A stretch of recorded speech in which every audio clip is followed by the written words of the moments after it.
Hey everybody, and welcome back to another video. My name is Jenny Hanson-Lane. I'm a digital marketer, course creator, and was looking for passive income, found KDP, went for it. I've been having success. I want you to learn from my pain points, and I want to dig right into this because this is more simple than what we're making it to be sometimes.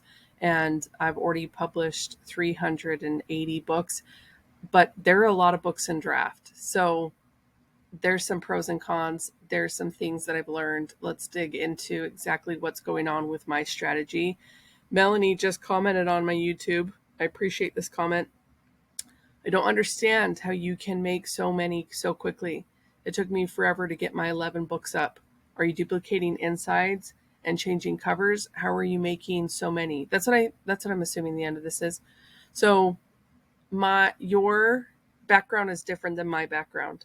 So the first thing we need to do is not compare ourselves to other people. That's very discouraging. It doesn't help.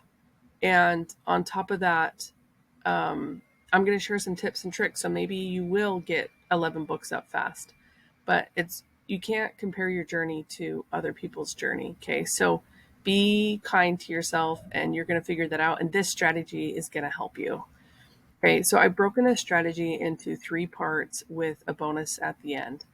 And the most important thing in getting books done quickly is having a niche validated. If you can see that there's a hole for a particular book, write it down and work on it, right? So if your niche is validated, I would not be creating this many books, you guys, if I hadn't found a niche that's a gold mine. That's the whole point of KDP, in my opinion, okay? So I know that there's money to be made and I want to be the one to make it. And there's competition. So I once I've validated the niche, like it's time to find out what the customer wants more. So that I would not even be making books at this rate if I didn't validate my niche first. I learned the hard way in January when I uploaded a bunch of books. Those haven't sold at all because I didn't even validate a niche. Okay. Inside this niche, I saw, the competition has been identified and I planned out the covers. As you guys have seen me before, like I will rise to the occasion to compete. I'm not a graphic designer. Sometimes I wish that I was. Sometimes I wish I was an illustrator. I know that both of those things take skill and time, and I know that I could attain both of them if my passion for them was strong enough. So I'm not, I don't want you to be intimidated by that. I'm not a graphic designer. That's all I'll say. Okay, now I create the interior. So what is the interior going to look like? And this is an opportunity for you to find the right templates or build something for the first time, right? So once I create the interior, I make sure that it's fluid to change. So if you ever have done like an activity book or a workbook, like once you have the layout of something, you can go in and change some of the words inside. And then what happens is you can create companionship books to the other ones.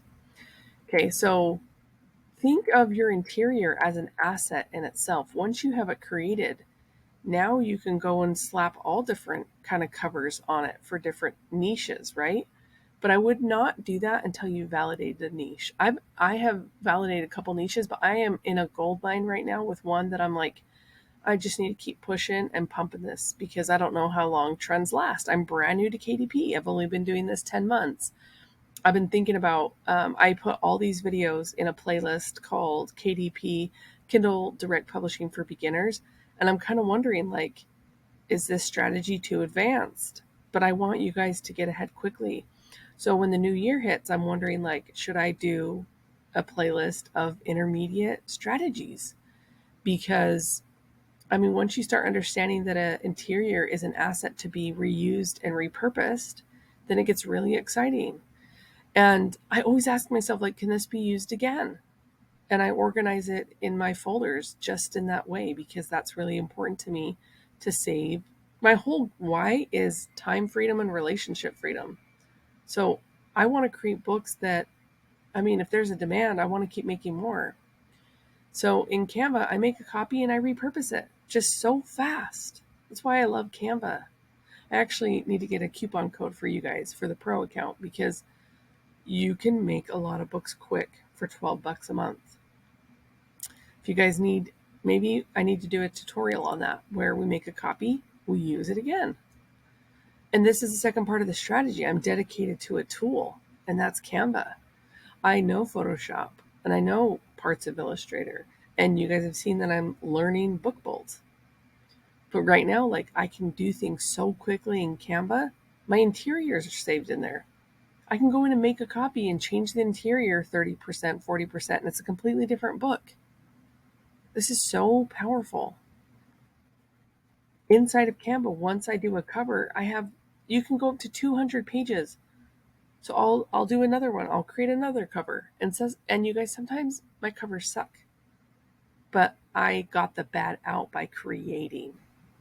And that's what I like about this process, is like, maybe I'll come back to that crappy one, and maybe I won't. And maybe it will be there to remind me that I had to get the bad out. If you're not designing enough, then you don't know if you're uploading a bad design or not. So it's so important for you to spend time in the creative aspect of this. If you hire that out, that's great. Pardon me, but it's really crucial to use the tools that can help you go fast. Okay, so I love you guys, and I hope you don't feel me being overbearing. I just want you to know that sometimes we make things harder for ourselves than it needs to be. And using Canva has allowed me to have the least amount of resistance to creating a lot of books quickly. And that all is dependent on strategy number one. I think it's very, very difficult to upload 5 books all in different niches, because my head game has to be in 5 different places. So if I find a niche and it's validated, I'm all in. Strategy part 3 is, let's talk about what happens after a book sells. What is the first thing you do after you get a book that sells? I hope you celebrate, and I hope you see what book it is. And for me, I'm running ads. So when I get a book sell, I can see the click-through rate. That means I can see how many people clicked on my book. I can see how many people saw my book. That's the impressions, right? To me, this is very valuable, because you don't get this in organic. You don't know who clicks on your book. I can go into my ads and see the search terms that people are keying in to find the book they bought from me. So post-sell, I look at all this stuff and I'm like, oh, this person searched the word green and they found my book that was blue-green. I'm going to make this book again. I'm going to go back to my design and see what I can do to make it better. And I'm going to make it in green, because now I know that's a keyword. That is so powerful. That is so powerful. Even if you didn't have money for ads, you could find a way to do this in an affordable way. I mean, a lot of people think they need a lot of money for ads. I started with $40 a week. Okay. I just decided I'm not going to eat out this week. I'm going to use that money on my ads. That's all I did, you guys. Okay. So with running ads, like, I know what books are flopping and I know what books are flipping, selling, right? So that information empowers me. All right, people are looking for this. There isn't anything like that. I'm going to be the one to create it. Once I'm in Canva, you guys, there is a feature called styles, and you can put in your brand colors. Mine are the ones you see on this screen. I've got pinks and orange and yellows and teals, and you can click a button and your whole cover of your book changes. It is a completely different book now. Maybe you change the title a little bit. Okay. So I'm leveraging these tools that make it so fast to design over and over again.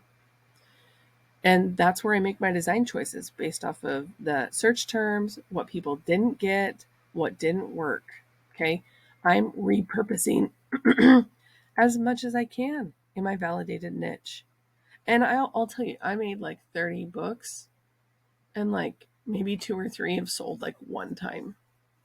And the books are still there. And it's been 10 months and I'm like, should I just unpublish those? Pardon me, because they didn't do that great. But it's okay because it was a design journey. Like, this is all part of the journey. It's okay if they don't always stick. And my account's only like 10 months old, my pen name. So it's okay to have a book in my shop that hasn't sold because I'm not paying any rent to have it there. Okay, the bonus thing I just want you to remember, it's all based off of that niche validation.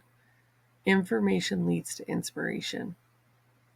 Once you know what's trending, once you know what people are looking for, and you get that first sell, use every bit of that information to be inspired to create something again. Because if it's sold, it ain't broke. Don't fix it.